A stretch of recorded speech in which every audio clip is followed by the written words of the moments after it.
If you're Scorpio, then you're going to enjoy this video. Welcome to another episode on Scorpio. Today we're talking about Scorpio and their relationship with sexuality. If you haven't checked out any of the other videos I've put in this Scorpio series, then please go check them out. I'm sure you'd not only enjoy this, but the whole Scorpio series. In this episode, however, we're going to concentrate on something that's so blatant when it comes to a Scorpio, and that's their energetic relationship with sexuality. These individuals are very, very free and flow in the idea of sex. As maybe a culture or religion or even just the expectations of society will say, no, you must wait. As Scorpio, they do what they want.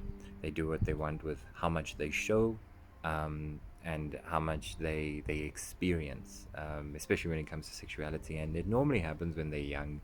These individuals can be like 2 point plugs. You know, they both straight for a while, and then they switch it off, and then they want to be curious, so they'll turn bisexual maybe and play around there. And then if that doesn't serve them, then they come back. They don't kind of really allow themselves to measure who and what when it comes to who they sleep with. Scorpios are kind of like in the moment. That is the only thing that's important. And if their bodies feel prone and their energies feel prone, doesn't matter who the person is, if there's a connection, boom, some of that night, some of that hour in that experience. Whether it's something that they're comfortable with, if there's alcohol there, if there's weed there, trust the Scorpio to, through a vice, become something like an episode out of a 60s and 70s hippie tent monologue. It's legit that when it comes to Scorpios. And they carry this energy very much in their 20s, very strong in their 20s. When they move into their 30s, 40s, it changes. But the whole rebel against what is expected of them, especially in a sexual context, and who they attracted to, it's not like your typical conventional, oh, only the guys with a six pack, only the girls with straight hair. No, a Scorpio is free. So whoever, whatever, whenever.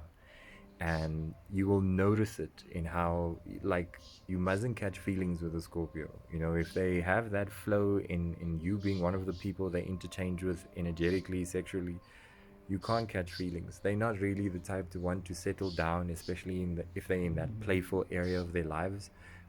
You are maybe an experience that they want to experience, but in a very light, flowy, I respect you, you respect me, but we just have fun together. Like, that's their energy, especially those young ones, 20s, literally even up until 29, still doing that. 31 or 30 up until 35, it lessens a little bit. And yeah, from loneliness catches up with the Scorpio big time because they're big loners. They don't admit it. And like I said, it's like sleeping with someone is like licking something they like. That's literally what a Scorpio does. But there's comes a point where they start realizing they're empty, and they're always hungry. They're licking everything, but literally they're not swallowing, they're not digesting, and they're not consuming something that is grounding. And that's where mental health fetches a Scorpio. Scorpio likes distracting themselves sexually. That's why they love going out. That's why they enjoy being around people, and they just don't know enough. Scorpio has a very poor relationship with enough. Look at all the tattoos, look at all the piercings, look at the hair, their relationship with hair. Um, there's a lot of places in a Scorpio's life where you will blatantly see you should have stopped here, and they go more than enough. And it's a place that rarely they discuss. It has a lot of emotions attached to it, so they don't want to just talk and then cry because they don't feel safe in crying. And you'll never really see that kind of deep intimacy when it comes to their sexual experiences. It is rare where a Scorpio becomes deeply attached, and if they do, um, yeah, you would hope that the person feels the same way. If they don't, then it becomes a wound when it comes to attachment, as opposed to it's just that one experience. So, yeah, I hope this video sheds a little bit of light when it comes to you who has Scorpio in your sun. Scorpio in your, this will definitely apply if you have Scorpio in your Venus, and this will 100% apply if you have Scorpio in your moon. Um, Scorpio is a water sign, remember, so that's why they're so um, sexual and explorative in their sexuality. I would only advise to you, Scorpio, that somewhere in your experiences and what you've collected, find the energy that you feel safe with and then digest. Give in and surrender. Words that you don't probably practice that you don't enjoy, surrender. But try it one time because, like I said, you're a water sign. I'm talking from experience. I'm a water sign as well. I'm with you in the same boat. Flow is very important for you. Scorpio, if you don't do this, as I said, mental health is waiting for you, and the way you've set your life up in and around your friends, your family, they won't know what you know and what you're feeling and what you've been keeping all this time.